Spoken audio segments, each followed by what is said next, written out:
नमस्कार दोस्तों, मैं आपका दोस्त प्रदीप अग्रवाल कंडीशनल स्टेटमेंट के सेकंड टॉपिक को डिस्कस करने आया हूँ। फर्स्ट टॉपिक हमने अभी वीडियो में डिस्कस किया है। अब नेक्स्ट टॉपिक है आपके सामने नेस्टेड इफ। नेस्टेड इफ क्या होता है? या नेस्टेड कंडीशन जब कभी भी कोई भी एक कंडीशन दूसरी कंडीशन के अंदर एग्जिस्ट करती है तो उसे नेस्टेड कंडीशन कर देते हैं। जैसे मैं आपको शो करता हूँ यहाँ पर, सपोज हमने अभी प्रोग्राम किया था ग्रेटर वैल्यू बिटवीन 2। अब हमें प्रोग्राम करना है ग्रेटर वैल्यू बिटवीन 3।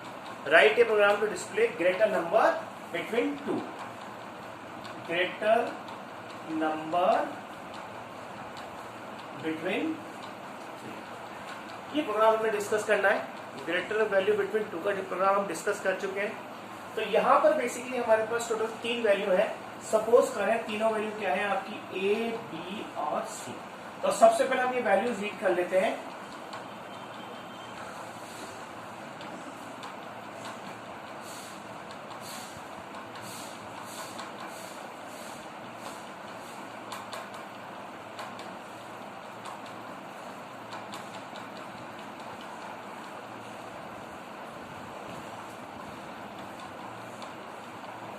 ये तीनों वैल्यू हमने रीड कर ली है, यूजर से इनपुट ले ली है। अब हमें देखना है इन तीनों में से ग्रेटर नंबर कौन सा है। तो अभी जो वीडियो हमने डिस्कस किया है कि सबसे पहले हम इसके अंदर कोई भी 2 आर्ग्यूमेंट डाल सकते हैं, ए ग्रेटर देन बी। तो जैसा कि हमने आपको बताया था, इसका एक पार्ट होगा जिसे बोला जाएगा एल्स पार्ट। हर इफ के साथ एक एल्स पार्ट होगा। अब मेरा क्वेश्चन है कि इस सेक्शन में कब आएगा ये, जब ए बी से बड़ा होगा। हमारे पास टोटल नंबर कितने हैं, 3। तो जब भी नेस्टेड इफ का प्रोग्राम बनाना है, जितने भी नंबर आपके पास है, सपोज करो 3 नंबर्स आपके पास है, तो 2 स्टेटमेंट आपके पास आने वाले हैं। देखिए ए ग्रेटर देन बी, और अब हमने कर दिया ए ग्रेटर देन सी।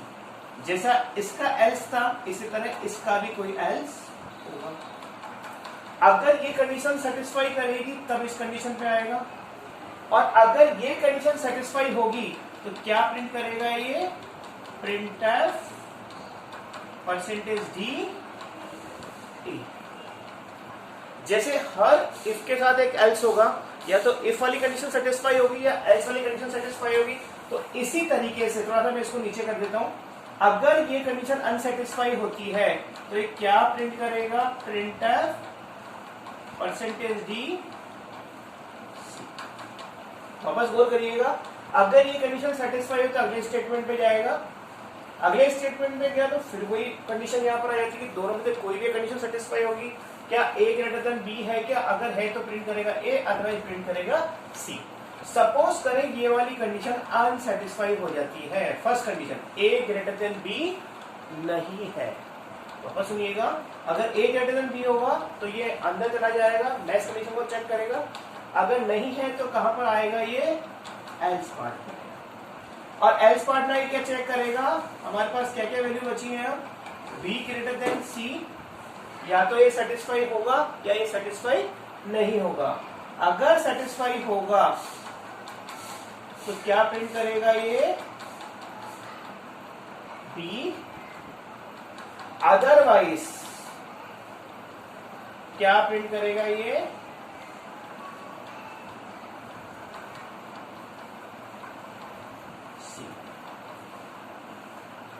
थोड़ा सा मैं इसको ऊपर लिख देता हूं, शायद आपको दिख नहीं रहा हो।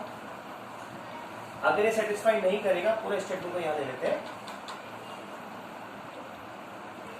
एल्स पार्ट को देखा तो एल्स में आपने लिया, इसके बाद आपको मेंशन करना है इफ बी ग्रेटर देन सी। अगर बी ग्रेटर देन सी हुआ तो क्या प्रिंट करेगा ये, printf percentage D B. Else printf percentage D. तो ये पूरा प्रोग्राम नेस्टेड इफ का हमने डिस्कस किया है। 3 वैल्यू हमारे पास है, ए बी सी। तीनों का हमने इनपुट ले लिया। सबसे पहले 2 वैल्यू को चेक किया, ए ग्रेटर देन बी है क्या। अगर है, सेटिस्फाई करता है तो जाएगा ए ग्रेटर देन सी पर। अगर ये सेटिस्फाई करता है तो प्रिंट करेगा ए, अदरवाइज प्रिंट करेगा सी। कई बार आपके दिमाग में क्वेश्चन आता है कि इसमें बी के लिए प्रिंट कर रहा है। देखिए ए ग्रेटर देन बी मतलब ए बी से बड़ा होगा तभी तो ये अंदर एंटर करेगा। तो जब ए बी से बड़ा है तो मतलब ए इज ग्रेटर, तो ए जब बी से बड़ा हो चुका तो बी को हमें छोड़ना पड़ेगा, तो बी को हमने यहाँ पर छोड़ दिया। अब हमारे पास क्या होते 3 आर्ग्यूमेंट ए बी सी, जब ए बी से बड़ा है तो ए को ले लिया और साथ में नेक्स्ट आर्ग्यूमेंट क्या बचा आपके पास सी, तो ए को आपने सी से कंपेयर करवाया, अगर ये कंडीशन सेटिस्फाई करती है तो प्रिंट करेगा ए, नहीं करती है तो प्रिंट करेगा सी। इसी तरीके से अगर ये वाला स्टेटमेंट अनसेटिस्फाई होता है, ए ग्रेटर देन बी नहीं है, फॉल्स हो जाता है, तो ये कहां पर जाएगा एल्स पर। अब a ग्रेटर देन बी नहीं है, यानी बड़ी वाली कौन सी हो गई बी, तो बी को चेक करेगा सी से, या तो बी सेटिस्फाई होगा या बी सेटिस्फाई नहीं होगा। तो जब कभी भी हमारे पास मल्टीपल कंडीशंस हैं और कोई भी कंडीशन किसी भी दूसरी कंडीशन पर डिपेंड करती है, उस केस में हम नेस्टेड इफ का यूज करते हैं।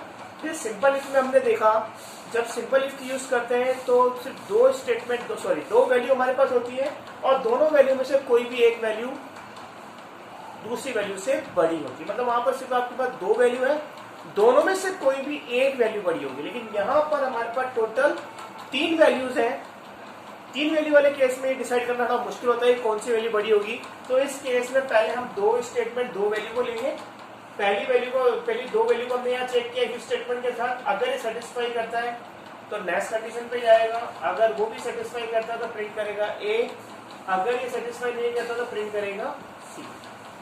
अगर ये स्टेटमेंट अनसेटिस्फाई होता है ए ग्रेटर देन बी, अगर ये नहीं है तो ये कहां पर जाएगा, इसके एल्स पार्ट पे जाएगा, यहाँ क्या चेक करेगा कि बी ग्रेटर देन सी है क्या, अगर है तो बी प्रिंट करेगा, अदरवाइज सी प्रिंट करेगा। ये क्वेश्चन बहुत इंपॉर्टेंट है, ये आपको एग्जाम के पॉइंट ऑफ व्यू से प्रिपेयर करना चाहिए। ग्रेटर नंबर बिटवीन 3 वैल्यू से बड़ी वैल्यू को निकालने का प्रोग्राम है, ये काफी इंपॉर्टेंट प्रोग्राम है, इसको नेस्टेड इफ स्टेटमेंट कहा जाता है। ठीक है दोस्तों, इसको एक बार आप देखिएगा, फिर नेक्स्ट स्टेटमेंट नेक्स्ट वीडियो में हम डिस्कस करेंगे। Thank you.